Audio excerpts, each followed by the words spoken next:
दोस्तों बहुत बहुत स्वागत है आप सभी का एक बार फिर से। जी हाँ दोस्तों, आज पूरे दिन की कई महत्वपूर्ण और बड़ी खबरें निकलकर सामने आ रही हैं। जानेंगे सभी खबरों को विस्तार से। तो दोस्तों, खबरों में आगे बढ़ने से पहले वीडियो को एक प्यार भरा लाइक जरूर कर दें और ताजा खबरों को जानने के लिए चैनल को सब्सक्राइब भी जरूर कर लें। तो देखते हैं पहली बड़ी खबर क्या निकल कर आ रही है। दोस्तों, आज की पहली बड़ी खबर निकल कर आ रही है जो कि टीआरपी घोटाले को लेकर है। जी आपको बता दें कि मुंबई पुलिस का दावा, अर्नब गोस्वामी ने बीएआरसी सीईओ को दी थी घूस। पीएमओ और राजवर्धन राठौड़ भी सवालों के घेरे में।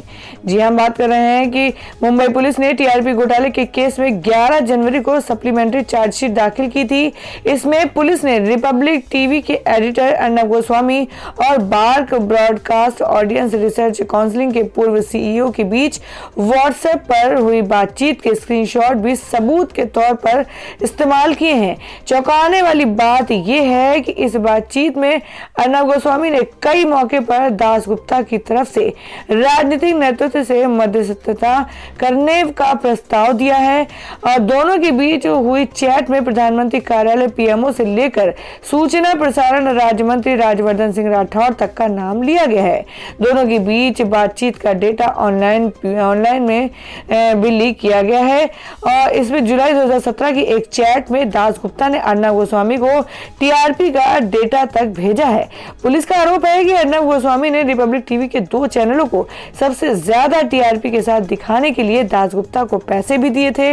मुंबई पुलिस ने दिखाने के लिए दासगुप्ता को पैसे दिए और पुलिस ने इसे साबित करने के लिए सबूत होने की बात कही है। हालांकि इससे जुड़ी हुई चैट उसने सप्लीमेंट्री चार्जशीट में शामिल नहीं की है। बता दें कि बार्क के टीआरपी की गणना के आधार पर ही टीवी चैनलों को मिलने वाले एडवर्टाइजमेंट के रेट तय होते हैं। और दोस्तों, अगली खबर निकल कर आ रही है कि महाराष्ट्र के 9 जिलों, मध्य प्रदेश और छत्तीसगढ़ के एक जिले में पोल्ट्री तक फैला बर्ड फ्लू। जी हम बात कर रहे हैं, केंद्र सरकार ने शनिवार को कहा कि महाराष्ट्र के 9 जिलों में पोल्ट्री फार्म में बर्ड फ्लू फैलने की पुष्टि हो गई है। वहीं मध्य प्रदेश और छत्तीसगढ़ के एक जिले में मुर्गियों को मारने का काम जारी है। पोल्ट्री के अलावा उत्तराखंड, गुजरात और उत्तर प्रदेश में कौवे में और दिल्ली में कबूतर, उल्लू और बगुले में इस बीमारी के फैलने की पुष्टि हुई है। हालांकि केंद्र सरकार ने राज्यों से पोल्ट्री उत्पादों पर प्रतिबंध लगाने के फैसले पर पुनर्विचार करने और उन राज्यों और क्षेत्रों से आने वाले पोल्ट्री उत्पादों की बिक्री की अनुमति देने का आग्रह किया है। जहां बर्ड फ्लू का प्रकोप नहीं है, भारत में बर्ड फ्लू यानी एवियन इन्फ्लुएंजा दूसरे देशों से आने वाली प्रवासी पक्षियों से फैलता है जो सितंबर और मार्च के बीच आते हैं। और दोस्तों, अगली खबर में आपको बता दें कि कुछ मीडिया रिपोर्ट्स के मुताबिक सी वोटर हुआ है सर्वे, जिसमें टॉप 5 सीएम में केजरीवाल, विजयन और उद्धव, 10 में भी योगी नहीं, 5 सबसे खराब में खट्टर का नाम। जी हाँ, आपको बता दें कि देश में चर्चित मुख्यमंत्रियों की चर्चा होती है तो उत्तर प्रदेश के सीएम योगी आदित्यनाथ का नाम आगे आता रहता है। लेकिन एक सर्वे के मुताबिक पसंदीदा मुख्यमंत्रियों की लिस्ट में योगी का नाम टॉप 10 में भी नहीं है। एबीपी कुछ न्यूज वोटरों के सर्वे के मुताबिक ओडिशा के मुख्यमंत्री नवीन पटनायक को लोग सबसे ज्यादा पसंद करते हैं। दूसरे नंबर पर दिल्ली के मुख्यमंत्री अरविंद केजरीवाल का नाम है। वहीं बीजेपी के मुख्यमंत्री मनोहर लाल खट्टर का नाम खराब मुख्यमंत्रियों की सूची में सबसे आगे है। इस सर्वे में यह भी बताया गया है कि देश में चल रहे कई तरह के विरोध के बावजूद प्रधानमंत्री मोदी की लोकप्रियता कम नहीं हुई है। हालांकि केंद्र सरकार के कामों में सभी संतुष्ट नहीं है।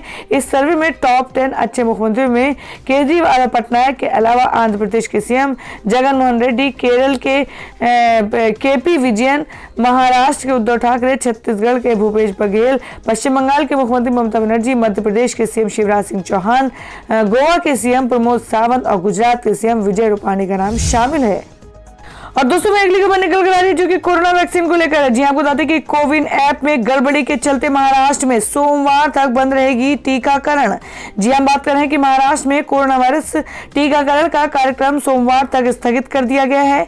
दरअसल कोरोना टीकाकरण कार्यक्रम कोविन ऐप के जरिए चल रहा है और शनिवार को स्वास्थ्य मंत्री राजेश टोपे ने कहा कि कोविन ऐप में गड़बड़ी के चलते टीकाकरण कार्यक्रम 18 जनवरी तक रोक दिया गया है।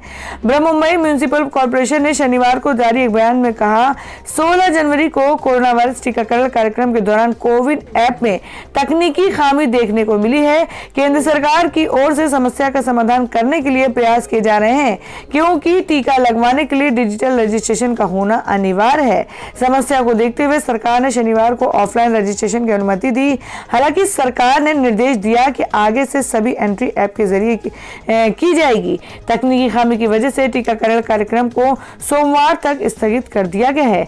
कोविन ऐप की गड़बड़ी ठीक होने के बाद टीकाकरण कार्यक्रम दोबारा शुरू होगा।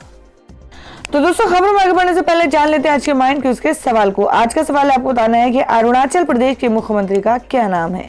इसका जवाब आपको वीडियो नीचे कमेंट बॉक्स में देना है और सही जवाब देने वालों को रैंडमली सिलेक्ट किया जाएगा और वो जीत सकते हैं बम्पर पुरस्कार। तो बढ़ते अगली खबर की ओर। और दोस्तों, अगली खबर में आपको बता दें, जिसमें किसान आंदोलन के सपोर्ट में उतरे सपना चौधरी के पति वीर साहू सोशल मीडिया पर दिल्ली कूच की अपील। जी हां, आपको बता दें कि केंद्र सरकार के कृषि कानून के खिलाफ चल रहे किसानों के विरोध को बॉलीवुड के चर्चित चेहरों से लेकर पंजाबी फिल्म और म्यूजिक इंडस्ट्री के बड़े नामों का सपोर्ट मिल रहा है। इसी कड़ी में एक और नाम हरियाणा की फेमस डांसर और एक्ट्रेस सपना चौधरी के पति वीर साहू का भी नाम जुड़ गया है। वीर साहू ने एक सोशल मीडिया पोस्ट के लिए किसान आंदोलन को अपने समर्थन दिया है। इसके साथ ही वीर साहू ने शांतिपूर्ण तरीके से दिल्ली कूच की भी लोगों से अपील की है। दरअसल वीर साहू ने अपने फेसबुक पोस्ट में 26 जनवरी को दिल्ली कूच करने की अपील की है। इससे पहले सपना चौधरी ने भी किसान को अपना समर्थन दिया था। वीर साहू ने पोस्ट में लिखा, किसान आंदोलन में वह घड़ी का आ गई है जब घर से निकलकर अपने किसान भाइयों के साथ मैदान में आने का सबसे जरूरी मौका आ पड़ा है। आप सभी ने अलग अलग तरीके से किसान आंदोलन में अपना सहयोग किया है, लेकिन अब 26 जनवरी के लिए घर से निकलकर शांतिपूर्ण तरीके से दिल्ली कूच में शामिल होने आप और हम सब की जिम्मेदारी है। इसलिए सभी साथी दिल्ली कूच की तैयारी करें और किसान मजदूर के हितों के लिए एक होकर आगे बढ़े। और दोस्तों, मैं अगली खबर बता दें कि संतों ने बुद्धि शुद्धि यज्ञ कर तांडव का किया विरोध। सीएम योगी को पत्र लिख आंदोलन की चेतावनी। जी हां, आपको बता दें कि बॉलीवुड की फिल्म को लेकर के एक बार फिर से हंगामा हो रहा है।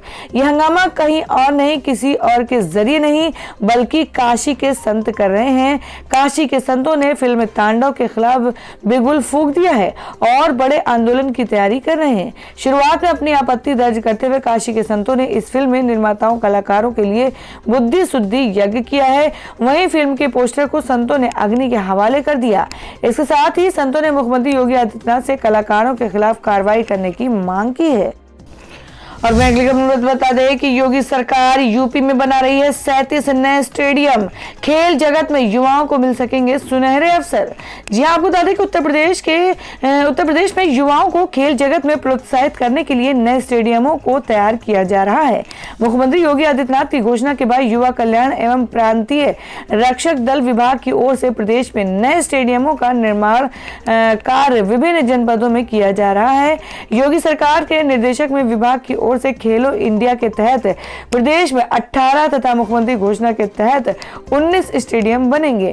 प्रदेश में दोनों योजनाओं के तहत जनपदों में 37 नए स्टेडियम बनेंगे, जिनमें से 35 स्टेडियमों का निर्माण कार्य चल रहा है। मुख्यमंत्री योगी आदित्यनाथ की घोषणा के तहत अयोध्या, हरदोई, कानपुर देहात, गोरखपुर, कौशाम्बी, आगरा, बांदा, प्रतापगढ़, बिजनौर, हाथरस, प्रयागराज, कुशीनगर, गोंडा, बदायूं, मिर्जापुर में एक और उन्नाव व हमीरपुर में 2 स्टेडियम के निर्माण का कार्य किया जा रहा है। और दोस्तों, मैं अगली खबर निकल के आ रही है। आपको बता दें कि रेलवे ने शुरू की ई कैटरिंग सर्विस। चलती ट्रेन में यात्रियों को फिर से मिलेगा मनपसंद खाना। जी हां, आपको बता दें कि ई कैटरिंग सेवा बहाल होने से IRCTC की इस सुविधा के माध्यम से यात्री ऑनलाइन ही पसंदीदा रेस्टोरेंट से अपना खाना ऑर्डर कर सकते हैं। ऑर्डर करने के समय यात्रियों को ये बता दिया जाएगा कि उनका खाना किस स्टेशन पर और कितनी देर में पहुंचेगा। इस बात की जानकारी भारतीय रेलवे ने खुद ट्वीट कर दी है। बता दें कि IRCTC ने रेल मंत्रालय से चुनिंदा रेलवे स्टेशनों पर ई कैटरिंग सेवा शुरू करने की अनुमति मांगी थी, जिसे रेल मंत्रालय ने स्वीकार कर लिया है। कंपनी ने सख्त दिशा निर्देश दिए हैं, जिसके तहत परिचालन के दौरान कई बार रेस्टोरेंट के कर्मचारियों और डिलीवरी कर्मियों की थर्मल स्कैनिंग होगी। साथ ही कर्मचारियों और डिलीवरी कर्मियों को सुरक्षात्मक फेस मास्क या फेस शील्ड का उपयोग करने को कहा गया है।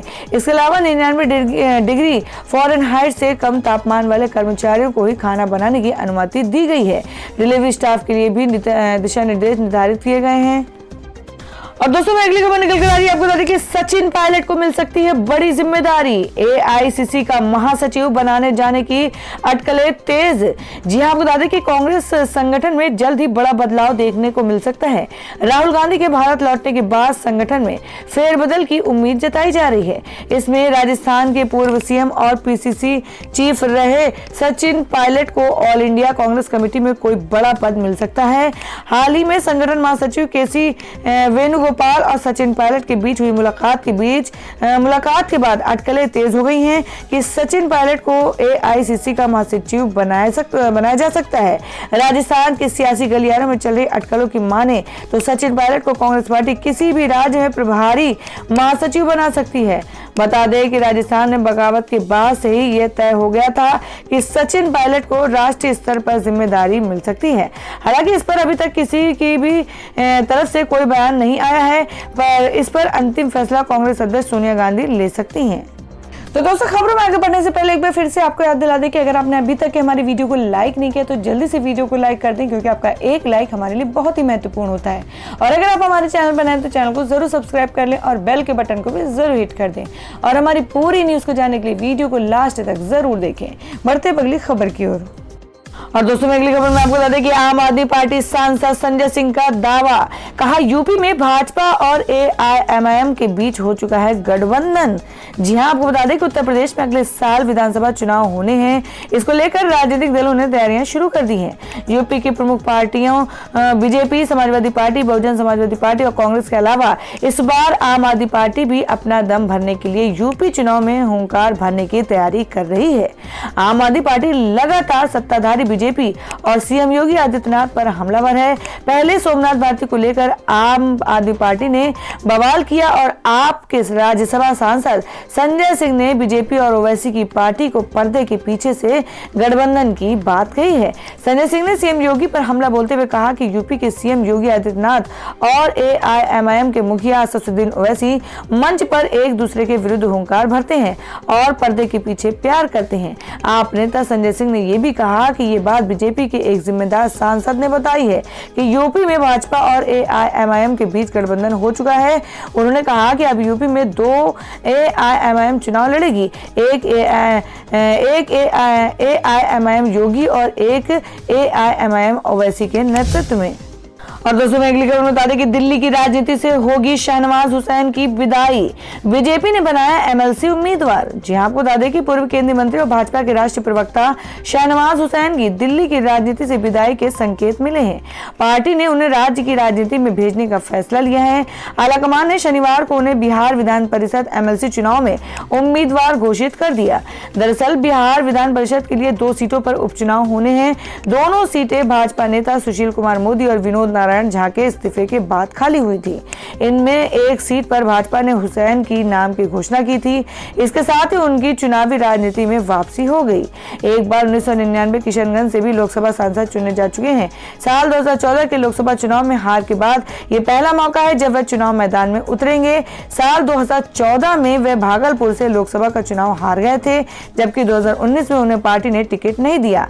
पूर्व प्रधानमंत्री अटल बिहारी वाजपेयी के कार्यकाल में वह नागरिक उड्डयन मंत्री भी रह चुके हैं। और दोस्तों मैं अगली खबर निकल कर आ रही बिहार से। जी आपको बता दें कि तेजस्वी यादव ने सीएम नीतीश कुमार पर साधा निशाना। कहा थोपे हुए मुख्यमंत्री के चेहरे पर साफ दिख रही है थकान। जी आपको बता दें कि रुपेश हत्याकांड और बिहार में बढ़ते अपराध को लेकर नेता प्रतिपक्ष तेजस्वी यादव मुख्यमंत्री नीतीश कुमार पर हमलावर हैं। इसी क्रम में शनिवार को तेजस्वी ने एक प्रेस कॉन्फ्रेंस आयोजित की, जिसमें उन्होंने रुपेश के परिवार से मिलने का ऐलान किया। इस दौरान उन्होंने नीतीश कुमार को थोपा हुआ मुख्यमंत्री बताया है। साथ ही उन्होंने ये भी चेतावनी दी है कि अगर बिहार में अपराध कम नहीं हुआ तो वो राष्ट्रपति को शिकायत करेंगे। पीसी में तेजस्वी यादव ने कहा कि आज एक महत्वपूर्ण बैठक हुई जिसमें कृषि कानूनों के खिलाफ 30 जनवरी को बनने वाली मानव श्रृंखला और आरजेडी की धन्यवाद यात्रा पर चर्चा हुई। उन्होंने कहा कि कल मुख्यमंत्री नीतीश कुमार की बौखलाहट देखी, वो बेबस, लाचार और थके हुए लग रहे हैं। पत्रकारों के जायज सवाल पर मुख्यमंत्री पत्रकारों को ही धमका रहे हैं। बिहार में सरकार अपराधियों को संरक्षण दे रही है। और दोस्तों अगली खबर में जान लेते हैं क्या है देश भर में सोने और चांदी का ताजा भाव। जी आपको बता दें कि 5 महीने में 8,400 रुपए टूटा सोना, चांदी में आ गई गिरावट, 14,400 रुपए की गिरावट। जानिए क्या है कीमतें।